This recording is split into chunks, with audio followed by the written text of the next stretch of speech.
Hamas divulgou um vídeo das duas reféns americanas que foram libertadas e entregues à Cruz Vermelha. As reféns são mãe e filha e elas vivem em Chicago, nos Estados Unidos, mas estavam hospedadas em Israel no dia do ataque. De acordo com o primeiro-ministro israelense Benjamin Netanyahu, elas já se reuniram com a família em uma base militar em Israel. O governo do Catar foi quem mediou a negociação pelas reféns e disse que vai continuar a parceria com os Estados Unidos e com outros países na tentativa de apaziguar o conflito. Ainda sobre esse assunto, o presidente americano Joe Biden divulgou também um vídeo nas redes sociais em que o presidente americano conversa com as duas reféns que foram libertadas por telefone, é o que a gente vai acompanhar agora. Hey, Judith.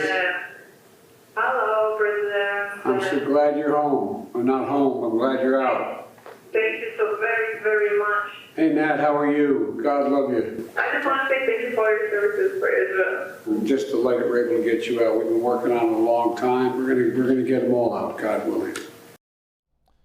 A expectativa não só de Joe Biden, mas de toda a comunidade internacional, trazer o Urian Fancelli, que nos acompanha aqui nesta tarde, especialista em relações internacionais, tratar especificamente, acho que o Américo Martins foi muito sábio nessa definição de que foi uma das duas boas notícias de 2 semanas de conflitos. A ajuda humanitária que finalmente chega, ainda que numa quantidade muito insuficiente, mas em especial a libertação de 2 reféns.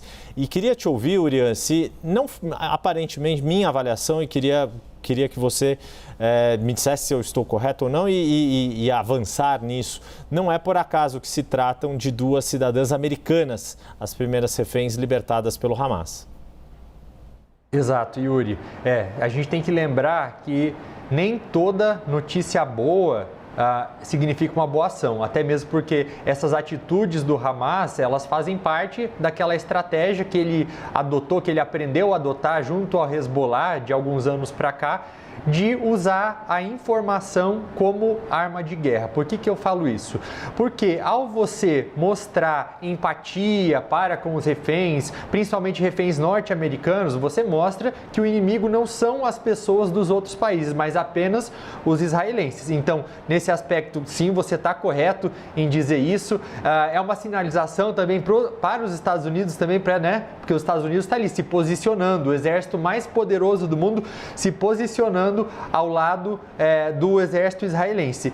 E, além disso, mostra empatia. Assim como o Hamas também divulgou o vídeo de que operou uma jovem que estava machucada, que ela estava se recuperando de uma cirurgia, que ela avisa que estava bem. Então, é para mexer, sim, com a opinião pública. Da mesma maneira como Israel também tem usado a informação, as declarações de algumas pessoas para também mexer com a opinião pública, com a comunidade internacional. Aquela fala daquele comandante do exército que vocês mostraram há pouco, ela faz parte disso. Ela tem como objetivo, ao mostrar que os chefes do Hamas estão sendo mortos, justificar os bombardeios feitos na faixa de Gaza, tem como objetivo também assustar o Hezbollah para que ele não se sinta motivado a entrar nesse conflito, passar segurança para as famílias dos reféns de que tudo aquilo que Israel tem feito tem dado resultado, e o objetivo também de formar ali uma unidade em um momento em que o país está bastante polarizado. Diria que o mundo acabou ficando polarizado nessa questão do conflito, né, Urian? A gente acompanhou aqui no Brasil os debates nas redes sociais muito inflamados em relação ao ataque do Hamas, ao ataque terrorista e à resposta de Israel.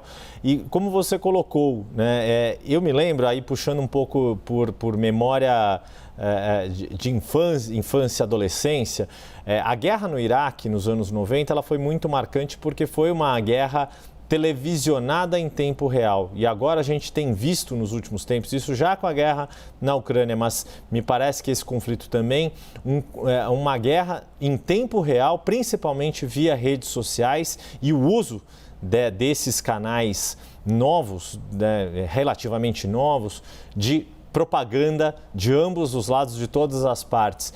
Queria te ouvir um pouco disso. Você falou disso, do Hamas ter aprendido com Hezbollah, poderíamos dizer até com com a ISIS, né, o Estado Islâmico também, de fazer uso dessas imagens chocantes, sejam aquelas da ferocidade, da brutalidade, da barbárie nos ataques, seja agora, como você disse, uma tentativa de demonstrar empatia.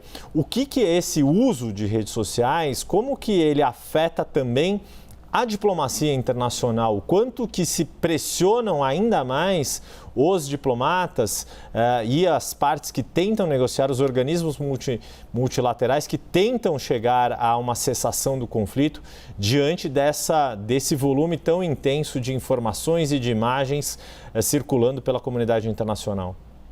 Ele afeta, Yuri, a primeira coisa que vem à minha cabeça é eleitoralmente, porque quando começam esses protestos a acontecer pela Europa, pelos Estados Unidos, aqui no Brasil a gente tem observado alguns também, com pessoas fazendo manifestações ou pró-Israel ou pró-Palestina, isso ajuda a moldar a opinião pública, o posicionamento dos governos também, e que vão acabar se convertendo ou tanto em ajuda militar ou ajuda humanitária para um ou para o outro lado. Então, esse é o primeiro ponto. A gente tem visto aqui no Brasil, e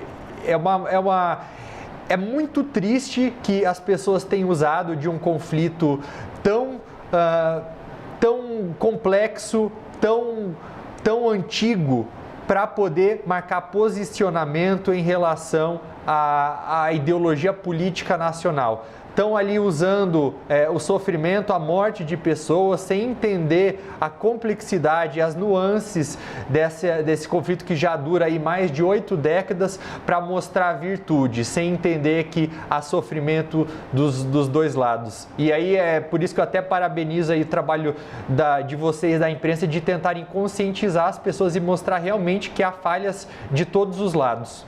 É isso, uma situação tão complexa quanto essa não dá para ser reduzida a este ou aquele lado de uma forma simplista. É de fato muito complexo. Você mencionou um conflito de 8 décadas, isso a gente se referindo apenas ao período de criação do Estado de Israel, mas se a gente for pegar antes disso também esse é um conflito que há muito tempo acontece e que as soluções não vão vir de forma muito fácil. Irã, para a gente concluir essa rodada aqui de análise contigo, a gente estava mostrando aquelas imagens também em Tel Aviv de manifestação de cidadãos israelenses clamando pela libertação dos reféns. Eu queria uma avaliação sua especificamente da opinião pública em Israel. A gente vinha acompanhando nos últimos tempos, antes do conflito, todo um questionamento em relação ao governo Benjamin Netanyahu, naquela discussão de reforma do judiciário, sendo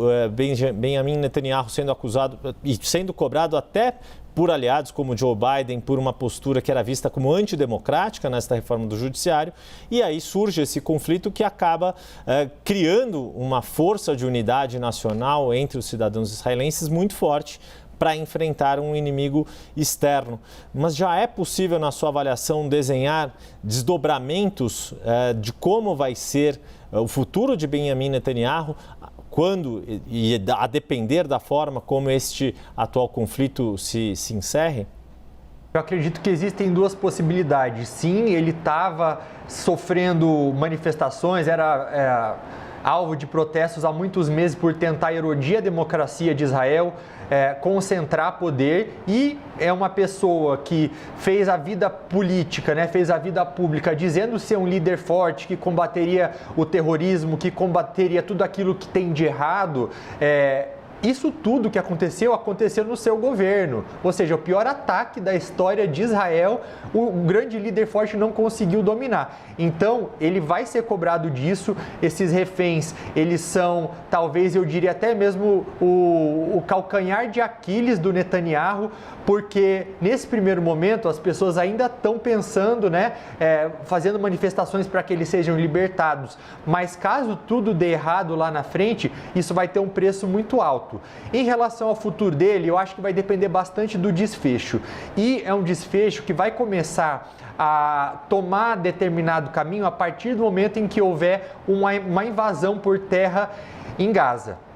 Por que eu estou falando isso? Porque caso isso aconteça e o resultado for positivo para Israel, no sentido de que Israel consiga matar os membros do Hamas ou prender os membros do Hamas, consiga trazer os reféns de volta em segurança para casa e, enfim, se isso for uma vitória para o governo, aí a gente pode ver o Netanyahu sendo consagrado e até mesmo as pessoas esquecendo daquelas acusações de corrupção, porque quem vai ter em sã consciência coragem de prender um herói de guerra ou acusar um herói de guerra, um herói nacional de ser corrupto? Agora, se tudo der errado, aí as cobranças vão chegar. Então, se der errado, o que eu quero dizer? Se virar uma guerra muito sangrenta e o exército israelense acabar tendo muitas baixas, muitas mortes de pessoas que foram levadas para lá, né, desses jovens que estão indo lutar,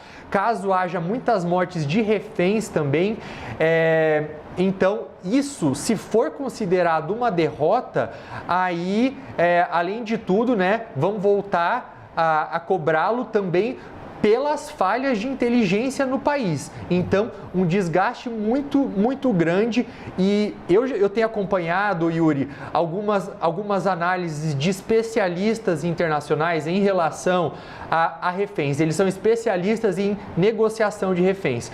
Uma delas me chamou muito a atenção, que é a do Gary Sick. Quando houve aquela invasão na embaixada americana no Irã, que durou 444 dias, que fez lá mais de 50 reféns, o Gary Sick, ele foi a pessoa que trabalhava no National Security Council e ajudou a Casa Branca a negociar a soltura desses reféns.